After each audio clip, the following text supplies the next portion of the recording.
નમસ્કાર મિત્રો. Change the text or do as directed ની અંદર આપણે આગળ વાત કરી નંબર ચેન્જ. તો નંબર ચેન્જ વિશે પણ આપણે થોડી વાત કરી. નંબર એટલે શું? નંબર એટલે સંખ્યા. તો અહીં જે આપણે વાત કરવાની છે મિત્રો, એ એક વચન અને બહુવચનની વાત કરવાની છે. આ મુદ્દો તમે બાળપણથી ભણતા આવો છો અંગ્રેજી વિષયમાં. તો એક વચનમાંથી બહુવચનમાં કોઈ નામને ફેરવવું હોય તો એના માટેના થોડા નિયમો છે જે આપણે યાદ રાખવા જોઈએ. આમ તો તમે મોટાભાગના નિયમોથી પરિચિત હશો જ, છતાં આપણે એના જે નિયમો છે એ આપણે એક વખત જોઈ લઈએ, ચર્ચા કરી લઈએ.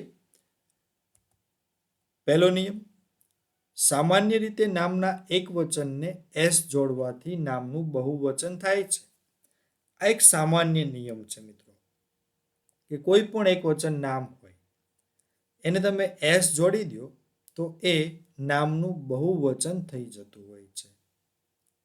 પણ મિત્રો, દરેકની અંદર આ નિયમ લાગુ પડતો નથી.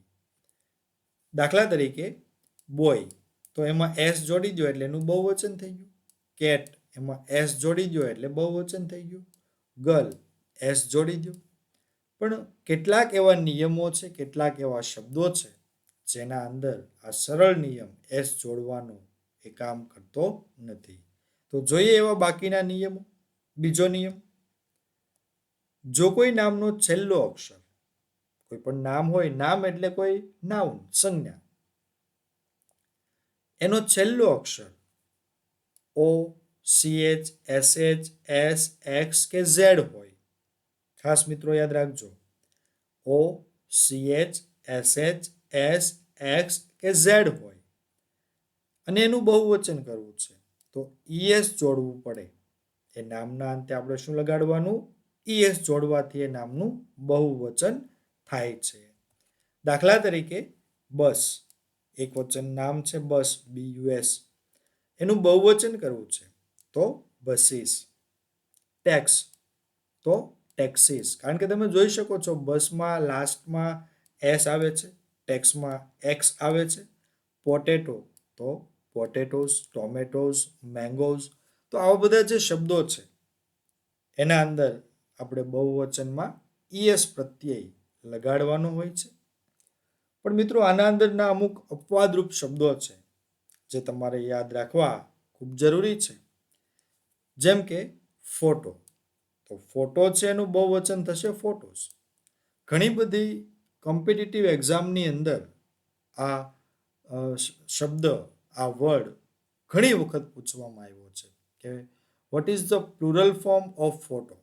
તો ઘણા લોકો જે આ નિયમ હોય એ મુજબ ES વાળો ઓપ્શન છે એ સિલેક્ટ કરતા હોય છે. પણ ખાસ યાદ રાખજો કે ફોટો છે એનું બહુવચન કરવું હોય તો માત્ર એસ પ્રત્યે લાગે છે. તમે તમારા મોબાઈલ ફોનની અંદર જે ગેલેરી હોય એના અંદર પણ તમે ફોટોસ એવો સ્પેલિંગ વાંચી શકતા હશો. એમાં ES નહીં જોડેલો હોય, એટલે આ પણ એક ખાસ ધ્યાનમાં રાખવા જેવી બાબત છે. પિયાનો, તો એના અંદર લાસ્ટમાં ઓ છે પણ એનું બહુવચન કરવું હોય ત્યારે માત્ર એસ લાગે છે, પિયાનોસ.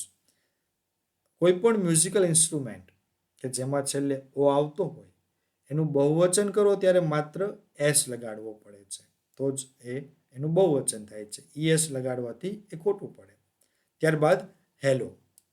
હેલો એટલે મિત્રો પ્રભામંડળ. પ્રભામંડળ એટલે શું? કોઈ આપણે દેવી દેવતા હોય, કોઈ દિવ્ય સંત પુરુષ હોય, તો એમનું જે ચિત્ર હોય એ ચિત્રની પાછળ આપણે એક લાઇટ યલો સર્કલ જોઈ શકીએ છીએ. તો એ જે લાઇટ યલો સર્કલ છે, જેને આપણે ઓરા પણ કહી શકીએ છીએ, બરાબર છે, તો એને કહેવાય હેલો, પ્રભામંડળ. તો એનું બહુવચન પણ ખાલી એસ લગાડવાથી થશે, ભલે લાસ્ટમાં એમાં ઓ આપેલો રહ્યો. તો બીજા નિયમની અંદર એક આપણે યાદ રાખવાનું છે, અપવાદ રૂપ શબ્દો પણ. ત્રીજો નિયમ જોઈએ. જે નામના અંતે વાય આવેલો હોય, ખાસ સમજો મિત્રો આ નિયમ. જે નામના અંતે વાય આવેલો હોય અને તેની પહેલા વ્યંજન આવેલો હોય. વ્યંજન એટલે શું? ABCD ની અંદર 5 સ્વર છે, બાકી બીજા બધા વ્યંજન. તો ABCDમાંથી આપણે સ્વર વ્યંજનને ધ્યાનમાં લેવાના છે. બરાબર છે? તો આપણે ખાસ ધ્યાન રાખજો કે કોઈ પણ નામના અંતે વાય હોય અને તેની પહેલા વ્યંજન હોય, એટલે કે A, E, I, O, U, આ 5 સિવાયના કોઈ શબ્દો હોય તો વાયને સ્થાને IES મૂકવાથી તે નામનું બહુવચન થાય છે. દાખલા તરીકે બેબી, તો એમાં તમે જોઈ શકો છો છેલ્લો અક્ષર અંતમાં શું છે? વાય. પણ વાયની પહેલા શું આપેલું છે? બી. બી એ શું છે? વ્યંજન છે.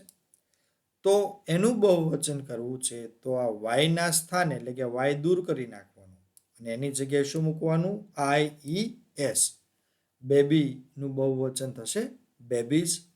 એવી જ રીતે લેડી, તો લેડીમાં પણ લેડીઝ, વાય દૂર થશે અને IES પ્રત્યય લાગતો હોય છે. ચોથો નિયમ સમજીએ. જે નામના અંતે વાય આવેલો હોય અને તેની પહેલા સ્વર આવેલો હોય. મિત્રો, ત્રીજો અને ચોથો નિયમ છે, ખાસ સમજો. ત્રીજો નિયમ એવું કહે છે કે વાય હોય, વાય પહેલા વ્યંજન હોય તો વાયનો IES કરવાનો છે. પણ જો વાય પહેલા સ્વર હોય તો માત્ર એસ મૂકવાથી નામનું બહુવચન થાય છે. વાય પહેલા સ્વર હોય તો માત્ર એસ લગાડવાનો છે. દાખલા તરીકે ડે, તો ડેઝ, કારણ કે વાય છે, વાય પહેલા એ આપેલો છે જે સ્વર છે, તો ડેનું ડેઝ. ડોંકી, ડોંકીસ. મંકી, બોય, આવા બધા શબ્દો જેમાં વાયની પહેલા સ્વર હોય ને એનું બહુવચન કરવું છે તો માત્ર એસ પ્રત્યે લાગતો હોય છે. તો આ 4 નિયમ શું કહે છે? પહેલો નિયમ કે સામાન્ય રીતે એસ લગાડવાથી નામનું બહુવચન થાય છે, પણ બધાની અંદર આ નિયમ લાગુ પડે નહીં. બીજો નિયમ, જે નામનો છેલ્લો અક્ષર O, CH, SH, S, X કે Z હોય તો એ નામનું જ્યારે આપણે બહુવચન કરવાનું હોય તો ES લગાડી દો એટલે એનું બહુવચન થઈ જાય. પણ એમાં અમુક અપવાદરૂપ શબ્દો પણ આપણે યાદ રાખવા જરૂરી છે, જેમ કે ફોટો, પિયાનો, હેલો. બરાબર છે? ત્રીજો અને ચોથો નિયમ શું કહે છે? ત્રીજો નિયમ એવું કહે છે કે વાય લાસ્ટમાં આપેલો છે કોઈ નામના અંતે, અને બહુવચન કોનું થાય? કોઈ નામનું જ થાય. એક વચન નામ હોય એનું જ બહુવચન થાય. તો વાય હોય, વાય પહેલા વ્યંજન હોય તો વાયના સ્થાને આપણે IES મૂકી દેવાનું તો બહુવચન થઈ જાય. પણ જો મિત્રો વાય પહેલા સ્વર હોય તો માત્ર એસ લગાડવાથી એનું બહુવચન થતું હોય છે. ત્યારબાદ પાંચમો નિયમ, જે નામના અંતે F કે FE આપેલ હોય તો F કે FE ના સ્થાને VES મૂકવાથી નામનું બહુવચન થાય છે. જે પણ નામના સ્પેલિંગમાં છેલ્લે F આવતું હોય કે FE આવતું હોય તો એનું જો બહુવચન કરવું હોય તો F કે FE ને આપણે ત્યાંથી હટાવી દેવાનું અને એની જગ્યાએ VES મૂકી દો એટલે એનું બહુવચન થઈ જાય છે. દાખલા તરીકે વાઇફ, આમ તો આનું બહુવચન કરાય નહીં, પણ સ્પેલિંગ છે, નામ છે, તો ગ્રામરના નિયમ મુજબ F કે FE ને આપણે દૂર કરી એની જગ્યાએ VES મૂક્યું છે. વુલ્ફ, લાસ્ટમાં F છે તો F દૂર કરી VES લગાડવું પડે. વુલ્ફનું વુલ્ફ્સ. લાઈફ તો લાઈવ્સ. લીફ તો લીવ્સ. આ રીતે શબ્દોની અંદર આપણે જે F કે FE હોય એને દૂર કરી VES મૂકી દઈએ એટલે બહુવચન થતું હોય છે. પણ મિત્રો આમાં પણ અમુક અપવાદરૂપ શબ્દો છે કે જેમાં લાસ્ટમાં F આવતો હોય પણ F એમાં દૂર નથી થતો, માત્ર S જોડવાથી એનું બહુવચન થઈ જતું હોય છે. જેમ કે રૂફ, તો એનું થશે રૂફ્સ. બિલીફનું થશે બિલીફ્સ. શેફનું થશે શેફ્સ. શેફ એટલે રસોઈયો. ચીફનું થશે ચીપ્સ. તો આ પણ નિયમ ખાસ ધ્યાનમાં રાખવા જેવો છે કે જે પણ નામ હોય એકવચન નામ, છેલ્લે એફ આવતો હોય, એફ ઈ હોય, તો એને દૂર કરીને આપણે VES પ્રત્યય લગાડવાનો હોય છે. પણ અપવાદરૂપ શબ્દો કયા કયા છે? રૂફ, બિલીફ, શેફ, ચીફ, આ પ્રકારના શબ્દો આપણે ધ્યાનમાં રાખીશું. ત્યારબાદ છઠ્ઠો નિયમ, કેટલાક નામોના બહુવચનના અનિયમિત રૂપો, જેવા કે, હવે છઠ્ઠો નિયમ છે કોઈ નિયમ નથી, અનિયમિત કીધું છે. તમે જોઈ શકો છો કે અનિયમિત, અનિયમિત એટલે શું? નિયમ વગરનું, એમાં કોઈ પ્રકારનો નિયમ નથી લાગુ પડતો. કયા એવા શબ્દો છે? તો જોઈએ, ચાઇલ્ડ, તો એનું ચિલ્ડ્રન, આમાં કોઈ નિયમ નથી લાગતો. ચાઇલ્ડ એક વચન, એનું બહુવચન થાય ચિલ્ડ્રન. ઘણા લોકો છે આમાં ચિલ્ડ્રન્સ કરી નાખતા હોય છે, તો એ પાછું ખોટું. ચાઇલ્ડનું બહુવચન કરવું હોય તો ચિલ્ડ્રન થાય. ત્યારબાદ ગુસ, તો એનું થશે ગીઝ. ગુઝ એટલે મરઘા બતકની એક જાતિ છે, તો એનું થશે ગીઝ. મેન એક વચન, તો એનું થશે મેન, બહુવચન MEN.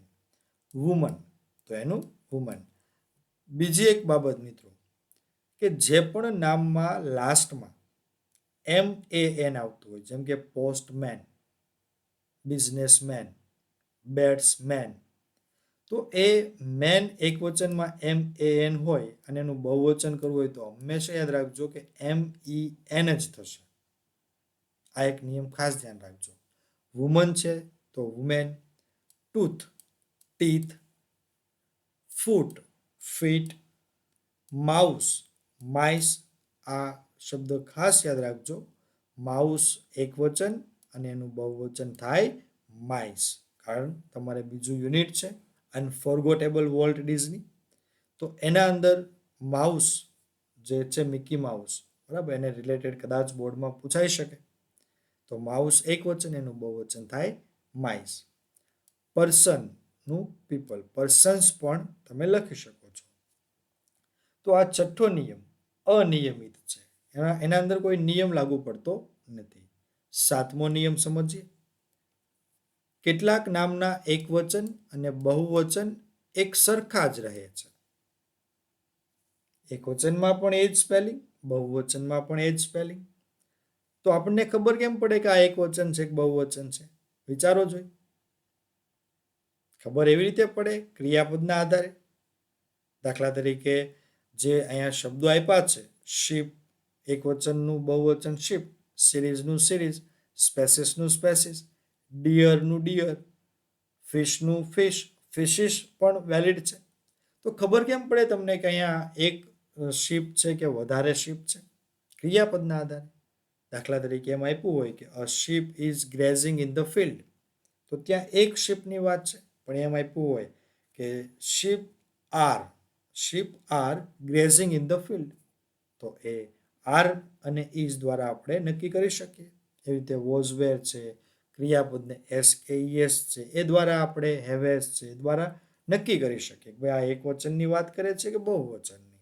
બરાબર, એટલે આટલા શબ્દો છે એના સ્પેલિંગ એક વચનમાં પણ એના એ જ છે, બહુવચનમાં પણ એના એ છે. પણ આપણે ક્રિયાપદ દ્વારા નક્કી કરી શકીએ, અથવા ક્રિયાપદ દ્વારા આપણે એને અલગ પાડી શકીએ કે આ એક વચન, આ બહુવચન. ઓકે. ત્યારબાદ આઠમો નિયમ, કેટલાક નામો હંમેશા બહુવચનમાં જ વપરાય છે અને તેની સાથે બહુવચનનું જ ક્રિયાપદ આવે છે. ખાસ ધ્યાન રાખજો મિત્રો કે અહીં જે અમુક નામ આપવામાં આવ્યા છે આઠમા નિયમના, એ હંમેશા બહુવચનમાં જ વપરાય છે. હવે નામ બહુવચનમાં વપરાય તો સ્વાભાવિક છે કે એની સાથેનું ક્રિયાપદ એ બહુવચનનું જ હોય. જોઈએ કયા એવા નામ છે. Glasses, scissors, pants, trousers, spectacles, clothes, police.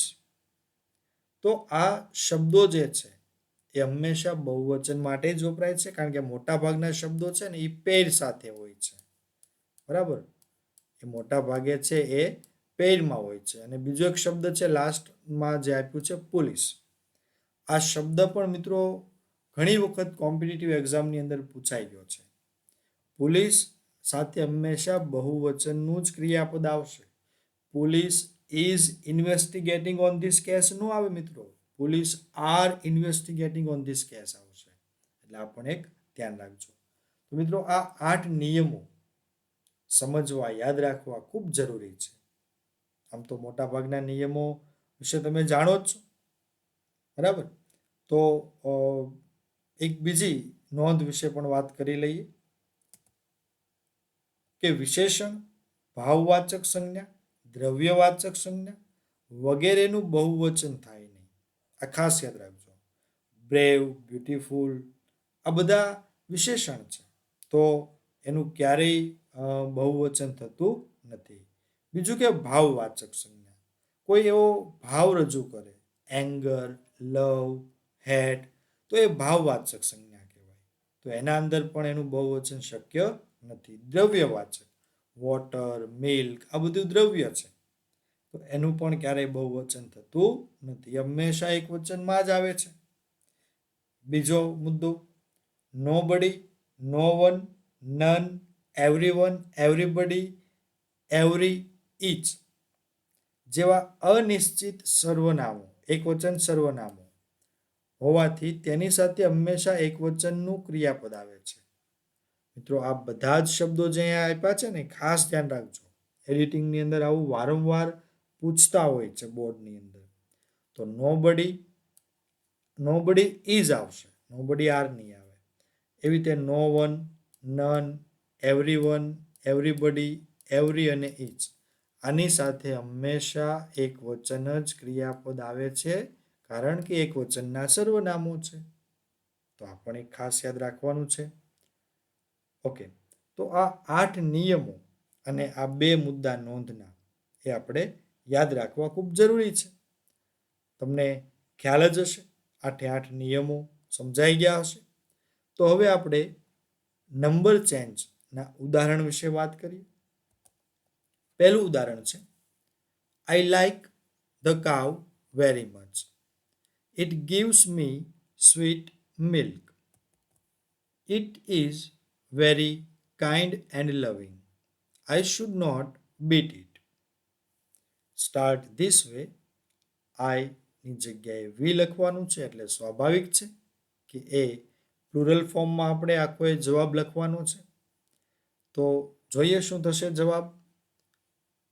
પહેલાં તો આપણે ફાઇન્ડ આઉટ કરી લઈએ કે આના અંદર જે ચેન્જીસ છે એ ચેન્જીસ કઈ કઈ જગ્યાએ થવા યોગ્ય છે.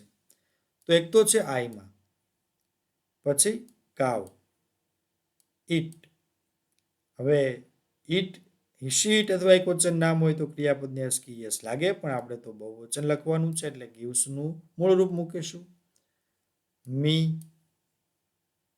ઇટ, ઇઝ, કાઇન્ડ, લવિંગ, મિલ્ક. તો આ જે ત્રણેય છે ને એડજેક્ટિવ છે મિત્રો, એમાં કોઈ ચેન્જીસ નહીં થાય. I should not beat it, તો આટલા ફેરફારો આના અંદર થશે મિત્રો. તો જોઈએ શું થાય. આઈ સર્વનામ, એનું બહુવચન શું થાય? We. Like the cows, very much. It, he she it ત્રણેયનું બહુવચન થશે ધે, એટલે ધે સાથે હંમેશા ક્રિયાપદનું મૂળરૂપ આવે છે, એટલે ધે ગીવ. મી એનું us. Sweet milk. It is very kind and loving. It હમણાં જ આગળ આવી ગયું. ઇટ ત્રણનું બહુવચન થશે ધે. ઇઝ નું are. They are very kind and loving. I should not beat it. આઈનું થશે વી. શુડ નોટ બીટમાં કોઈ ચેન્જીસ નથી. ઇટ. હવે મિત્રો અહીંયા એક ખાસ થોડુંક ધ્યાન રાખજો કે અહીં પણ ઇટ છે, અહીં પણ ઇટ છે. તો જેમ યુની અંદર આપણે વાત કરી કે યુ પછી જ્યારે પણ તમને કોઈ ક્રિયાપદ આપ્યું છે, યુ પછી કોઈ વર્બ આપ્યું છે, તો એ કઈ વિભક્તિ કહેવાશે? કર્તા વિભક્તિ. પણ જ્યારે યુ પછી કોઈ ક્રિયાપદ આપ્યું નથી, તો એ કઈ વિભક્તિ કહેવાશે? કર્મ વિભક્તિ.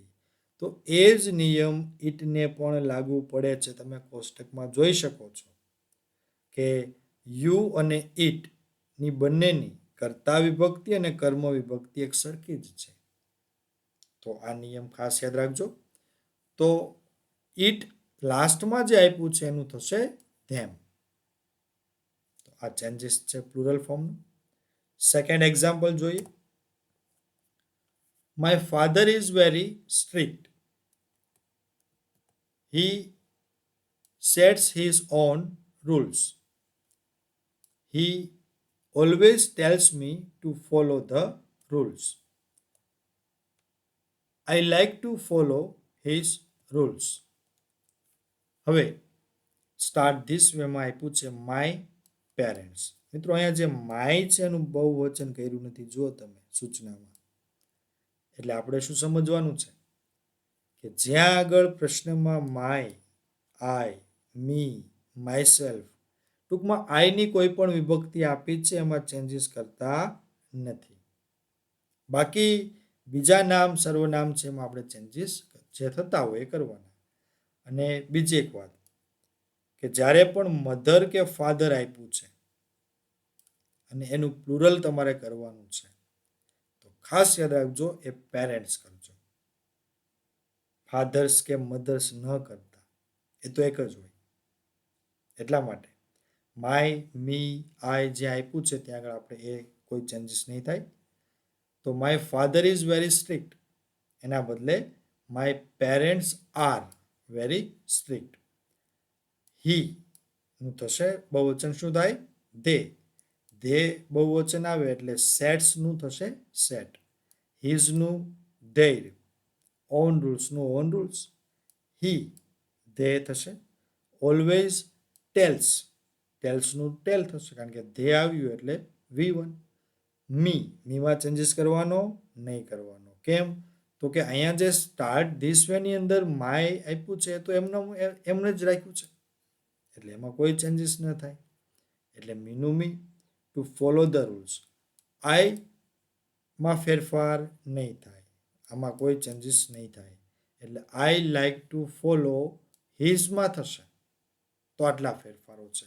જોઈએ જવાબ. My father is very strict એના બદલે my parents are very strict. He sets his own rules એના બદલે they set their own rules. He always tells me to follow the rules. They always tell me to follow the rules. I like to follow his rules. I like to follow their rules. તો આ રીતે changes થાય છે number ચેન્જમાં. તો સમજીએ ત્રીજું ઉદાહરણ. The lady was sitting in her car. She was talking to her child. The child was shouting. Start this way. The ladies were. એટલે મિત્રો આ પણ થયું નંબર ચેન્જનું ઉદાહરણ. કારણ ધ લેડી છે એનું થયું ધ લેડીઝ. તો જોઈ કે ક્યાં આગળ ફેરફાર થાય છે. લેડી પ્લુરલ ફોર્મ આવે એટલે વેર થશે. Her, car, she, was, her, child, child. આટલા ફેરફાર થશે. તો વિચારો જોઈએ જે અંડરલાઈન કર્યું છે એની જગ્યાએ શું આવશે? The ladies were sitting in there. Her છે એનું બહુવચન થશે ધેર, સંબંધક વિભક્તિ. કાર્સ. They were. શી ત્રણમાંથી કોઈ પણ હોય એનું બહુવચન આપણે કરીએ ત્યારે થશે they. Were talking to their children. The children were shouting. તો આ રીતે જવાબ છે એ આનો આસાનીથી આપણે લખી શકીએ છીએ. ત્યારબાદ ફોર્થ એક્ઝામ્પલની વાત કરીએ. The most ferocious kind of ants are the driver ants of Africa. 12th English Unit 5 Ants નામનું જે યુનિટ છે એનો આ પેરેગ્રાફ છે. They have no fixed home, but they are always on the move. They are completely blind, but they march in long line. March એટલે આગે કૂચ કરવી, આગળ વધવું. પરેડ જેને આપણે કહીએ છીએ. એન્ડ ધે ડેવોર એટલે ભક્ષી જવું, ખાઈ જવું. Any animal that happens to be in their path. Star this વેની અંદર the most ferocious kind of ant. મિત્રો અહીંયા જે એન્ડ્સ છે એનું થઈ ગયું એન્ટ. એટલે કે આ જે પેરેગ્રાફ છે એ બહુવચનમાં છે, એને આપણે એક વચનમાં ફેરવવાનો છે. તો સૌપ્રથમ આપણે અંડરલાઈન કરી લઈએ કે કઈ કઈ જગ્યાએ ફેરફાર થશે. તો ends are, ends they have, they are, they are, they march, they devour અને their. આટલા ફેરફાર આના અંદર થશે. આ બધા અંડરલાઈન કરેલા શબ્દો છે જુઓ તમે, મોટા ભાગના શબ્દો છે એ બહુવચનમાં છે અને એક બે શબ્દો જે છે એ ક્રિયાપદના છે. તો એમાં પણ સાથે આપણે ચેન્જીસ કરવો પડશે. તો શું આવશે જવાબ? The most ferocious kind of ant is the driver ant of Africa. They, હવે એન્ટ માટે આપણે ઇટ સર્વનામ છે એ વાપરીએ છીએ. એટલે ઇટ હેઝ, શીટ અથવા એક વચન નામ હોય તો એની સાથે આવે છે હેઝ. તો it has no fixed home but it is always on the move. It is completely blind but it marches. March છે એ વર્બ ફોર્મમાં છે એટલે ઈએસ લગાડવાનું. It marches in long line and it devours, S લાગશે. Any animal that happens to be in its path. જવાબમાં તમે જોઈ શકો છો. તો આ રીતે જે નંબર ચેન્જ છે એના 8 નિયમો દ્વારા તમે કોઈ પણ પ્રશ્ન છે નંબર ચેન્જનો એને સરળતાથી સોલ્વ કરી શકો છો. તો આશા રાખું છું કે તમને આજે આ લેક્ચરમાં જે બે ચેન્જ વિશે વાત કરી, પર્સન ચેન્જ અને નંબર ચેન્જ, એના વિશે સમજાણું હશે. નેક્સ્ટ લેક્ચરમાં ટેન્સ ચેન્જ વિશે વાત કરીશું, જે ખૂબ જ અગત્યનો ચેન્જ છે.